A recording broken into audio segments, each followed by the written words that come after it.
Cantabria es una región con un riquísimo patrimonio arqueológico, especialmente prehistórico, y es una región como en pocas otras en las que la identidad de la región se basa en este patrimonio arqueológico. Y basta con citar dos ejemplos a este respecto: el bisonte de Altamira o las estelas gigantes de los cántabros. Ese riquísimo patrimonio es el que posibilita la investigación del pasado más remoto de la región. La arqueología a día de hoy es una ciencia multidisciplinar que se nutre de colaboraciones con biólogos, con químicos, con geneticistas, con estadísticos que nos permiten entender de manera más global y más en detalle cómo era la vida de los grupos humanos en el pasado. La prehistoria en Cantabria tiene una riqueza inigualable y nos permite conocer a los primeros nosotros. Las primeras evidencias que tenemos de presencia de humanos en Cantabria son de hace unos 200.000, algo más de 200.000 años. En ese momento son tiempos duros del Pleistoceno, es un contexto de vida glaciar en el que el paisaje es bastante distinto de como vemos hoy en día en Cantabria. O sea, hay que imaginarse una región con bosques muy poco densos, siguiendo bosques de galería en los cursos de los ríos, con praderillos y incluso zonas de estepa en un momento muy frío. Y esas primeras poblaciones son neandertales. Una de las líneas de investigación que en el Museo de Altamira estamos desarrollando es la investigación del entorno de la cueva de Altamira y otros posibles poblamientos, y no descartamos que en el futuro pues podamos verificar que en el entorno de la cueva de Altamira, por supuesto, también habitaron nuestros primos neandertales. Lo que sabemos es que las últimas poblaciones de neandertales ya eran unas poblaciones que estaban muy mermadas, que estaban muy reducidas demográficamente, y la llegada de una nueva especie parece que no favorece mucho a esas últimas poblaciones de neandertales. Se reduce el flujo genético, con lo cual esas poblaciones poco a poco van disminuyendo. La presión de la llegada de una nueva especie que está obteniendo los mismos recursos alimenticios que estaban obteniendo ellos no ayuda, y también la situación climática en ese momento que existía durante este periodo, muy fuertes oscilaciones climáticas, muy rápidas y bastante bruscas, es un cúmulo de circunstancias que lleva a pensar que estas poblaciones de neandertales no pudieron superar.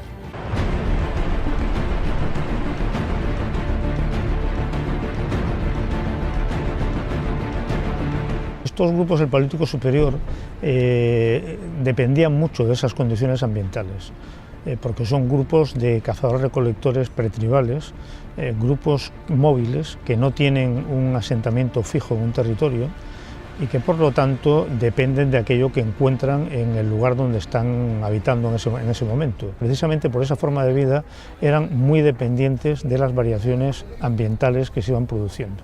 Por ejemplo, los cambios en el nivel marino que permitían tener acceso a unos recursos más cercanos o más lejanos en cada momento. Desde aquí, por ejemplo, podemos ver lo que sería esa zona hoy litoral, y que entonces estaríamos delante de un paisaje contemplando las llanuras costeras hasta la costa de entonces, que estaría situada pues en los momentos más fríos como unos 5, 6, 7 kilómetros desde este punto que estamos ahora en el faro. Hay que tener en cuenta, claro, que hoy sabemos que los yacimientos que conservamos en tierra, cuanto más cerca de la costa actual más yacimientos hay.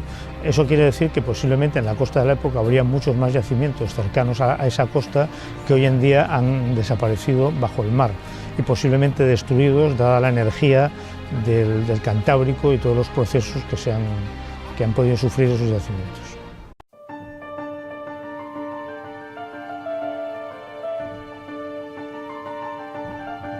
¿Qué es lo que se nos ha conservado? Lo que se ha conservado es una parte ínfima, mínima, de lo que hubo a lo largo del Paleolítico Superior. Es decir, bisontes como los de Altamira, por ejemplo, no se hacen a la primera. Para hacer una composición de bisontes como esa, ha habido que ensayar antes, se han hecho muchos bisontes. No hubo una sola cueva de Altamira, hubo bastantes otros centros de un nivel, pienso, similar a Altamira, que se han destruido o no, o están en cavidades taponadas y que no hemos localizado todavía. Altamira es la cueva más conocida de la prehistoria española y podemos decir también que de la prehistoria europea. Altamira ha estado frecuentada durante más de 20.000 años y pintada durante más de 20.000 años. Entonces tenemos que entender que estas representaciones artísticas son verdaderamente una estratigrafía pictórica, es una sucesión de etapas de realización de las cuales el último periodo son los famosos polícromos, pero tenemos figuras realizadas a lo largo de miles de años.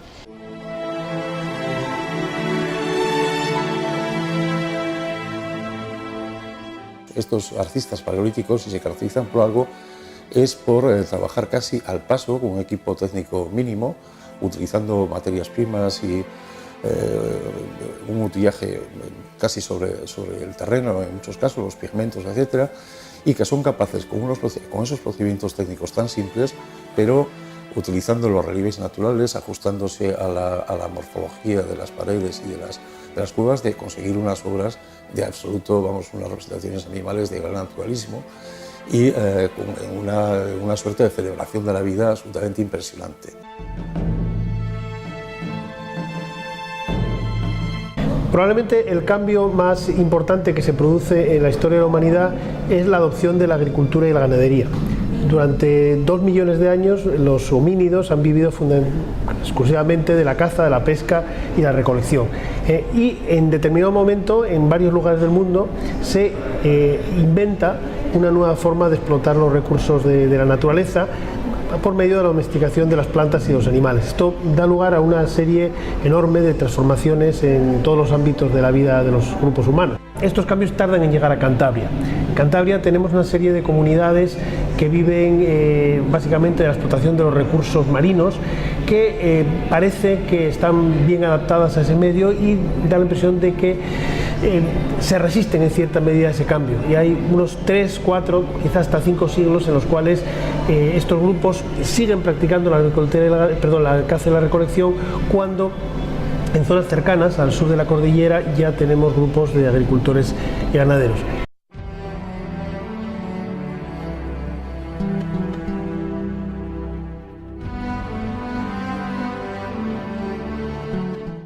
La prehistoria reciente de Cantabria termina a finales del primer milenio antes de Cristo con la formación de unos pueblos que son los que los romanos llamaron los cántabros, que son los pueblos prehistóricos que habitaban en la región de Cantabria a la llegada de los romanos, que fueron los que le dieron nombre.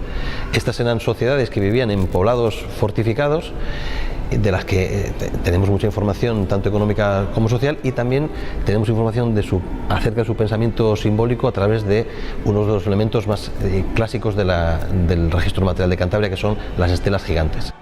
A partir del año 27 a.C., justo en el cambio de era, se culmina la conquista de toda la península ibérica por parte de los romanos, y esta conquista culmina con la derrota por parte de las tropas del que fue después emperador Augusto, de los asturios y los cántabros, que eran los últimos pueblos prerromanos de la península ibérica que se resistían aún al imperio de Roma. A partir de entonces tiene lugar el tránsito entre la protohistoria y la historia de nuestra región.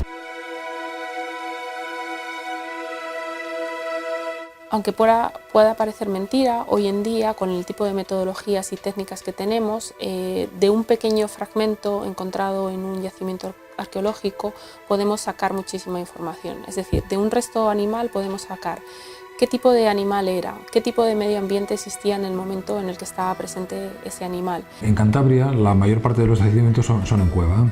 Esto en realidad es el efecto no tanto de que fueran las formas de vida predominantes en el Paleolítico, sino que es los lugares donde se conservan las evidencias, los lugares donde se conservan los yacimientos. De hecho, los paleolíticos vivían sobre todo al aire libre, pero en las cuevas es donde podemos encontrar con más facilidad, porque se han conservado esas evidencias. Entonces, la mayor parte de las excavaciones que se llevan a cabo en Cantabria son excavaciones en yacimientos en cueva. El yacimiento, normalmente estamos un mes, máximo 2 meses de excavaciones, que normalmente se concentran en los meses estivales.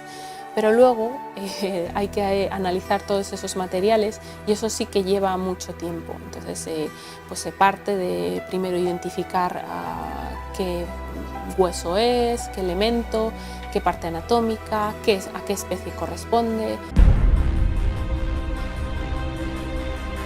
Todas las administraciones públicas debemos colaborar y apoyar en la investigación de la prehistoria y en concreto de la prehistoria en Cantabria para mejorar la investigación para la conservación, para mejorar la investigación para el conocimiento, porque la riqueza que tiene esta tierra así lo merece.